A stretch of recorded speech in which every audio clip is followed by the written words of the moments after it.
Hey everybody, it's Jason Blah here. Now that my obligatory informative videos are done for the day, it's time to talk about current events in the online fitness community. And um, I just saw the other day the Sports Illustrated issue with Hunter McGrady in it, the swimsuit edition. And yeah, this is fitness news. This absolutely is fitness news. And I want to state up front with this. This video is nothing to do with being mean, has nothing to do with being hateful towards anyone, is actually legitimate concern for women's health, right? This is an actual legitimate women's health issue. This is an issue. And this is one of the problems we are running into with society is that we are literally,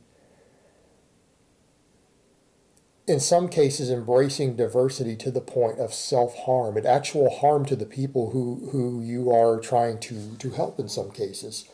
And in this case, they've taken a woman who is morbidly obese and put her on there for the purposes of diversity to show different body types and do things like that. And look, she comes across as a very confident woman. She seems to be very secure in herself. And here's the problem we have with putting someone who is that obese on here and highlighting it as a positive thing. I'm not saying people shouldn't love themselves. I'm not saying people shouldn't love their bodies. I'm not saying that a woman should ever even be shamed for how she looks. Here's the problem we have. When people reach this level of obesity, and this is what every expert out there in the world, and psychologists and dietitian and everything else that everyone will tell you, you are going to die young. It is not biologically or medically possible to be healthy at that sort of body weight. It has nothing to do with attractiveness. There are men who love that. There are women who love that. There are people who actually find that appealing. The majority don't. But there are people who that is their thing. They find that attractive. So that's not what the point here is about. And that's the problem we run into with some of these situations. And we do see people in certain social ideologies, like I've seen feminists actually will do this sometimes, and they'll say, well, I don't need to look good for a man, and I can get as fat as I want. And it's like, but you're killing yourself. Like that's self-abuse. It's nothing to do with attracting a partner, because there are women who look like her who have no trouble getting a man, because there are men who like big girls. Like that's not the issue at all. The issue is one of health.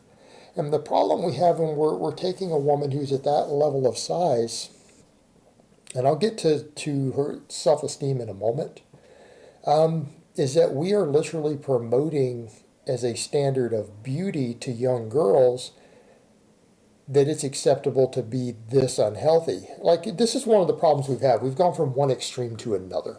What is it that has always been promoted as a problem? That young girls with all these waifish thin models are being told that they have to be super skinny to be beautiful, right? And so girls oftentimes develop eating disorders as a result of it. They develop anorexia, bulimia, things like that, starving themselves down trying to meet a standard that maybe isn't ideal for their body type.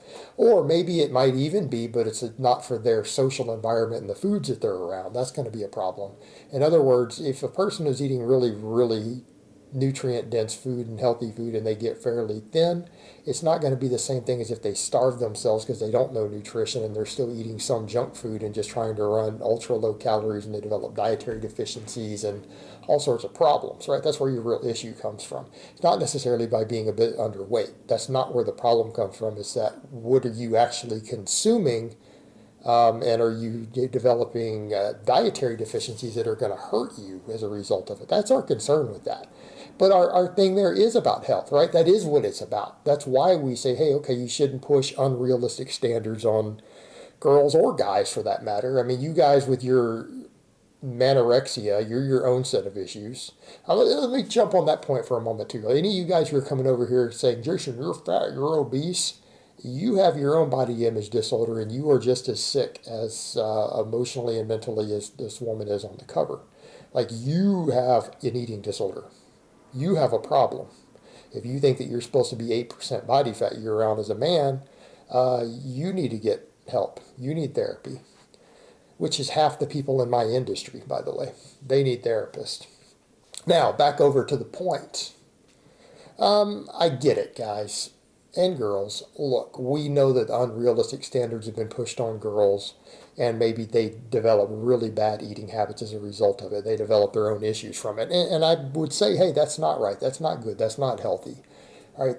And I'll agree on that. It's not healthy to push an unrealistic body standard on girls. But what is this doing? We're now saying that it's also acceptable to be even more unhealthy because let's be realistic. Medically, statistically, and scientifically, based upon all the data that we have, who is going to die younger?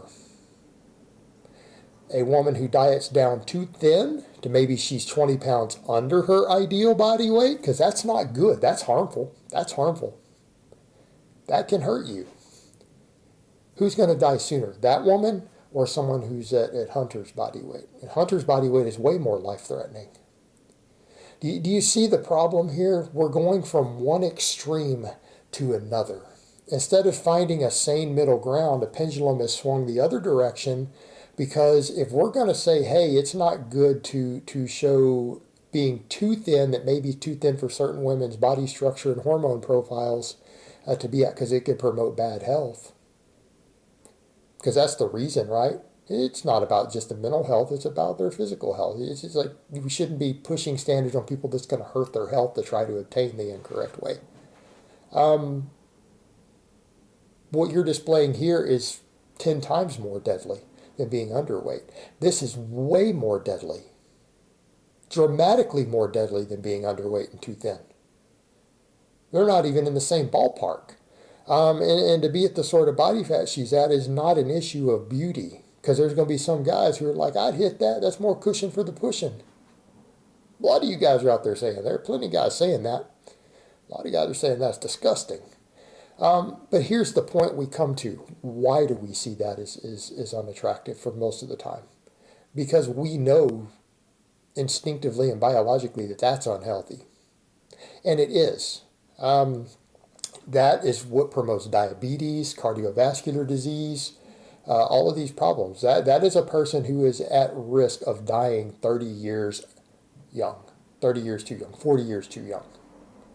That's not a minor issue. When you're 100 pounds overweight, when you are 100 pounds overweight, your life expectancy plummets dramatically. And it's not just about life expectancy, because people say, well, but at least I lived a quality life. No, you didn't, because you're going to be suffering major health problems really early in life as a result of that. And that's the problem, is that it's promoting that standard. And then we come around to the mental health side. Let's talk about self-love. Let's talk about self-esteem. Is it even possible to abuse your body to that point and feel good about yourself? And that's where we get to the underlying psychology. And, again, this is a person who in the interview, she comes across as very confident in her appearance and everything else. And that's fine. But you also have to step back and go, how did you get to that body fat? Like it's a food addiction issue. But how do we develop food addiction issues? I mean, I've had my own problems with obesity, and I know it relates back to my own childhood abuse. I'm aware of that. All right, I'm a child sexual abuse survivor. So I'm fully aware of how this stuff can affect your relationships with food. Believe me, I know. What sort of trauma has she undergone that she doesn't have resolved, that she is eating enough food and abusing her body and just eating enough garbage to get to that body weight? So, I mean, it's one thing to put on a front of self-love. One thing to put on a really good front and a good act. But it's another thing when we can see the physical signs of it. This is not something to be made fun of. And that's the difference. When I talk about something like this, I'm not making fun of Hunter. I'm looking at this as someone who experienced their own trauma growing up, as someone who understands obesity, someone who is in the health and fitness world. So I make my livelihood. I'm intimately familiar with these topics. That is a person who has suffered some serious trauma that they are still dealing with on some level, that they have not overcome, because you can't do that to your own body while you love yourself. You can't. It can't be done. No person who really and truly loves themselves or loves their body or cares at all about their well-being is going to get to that body weight.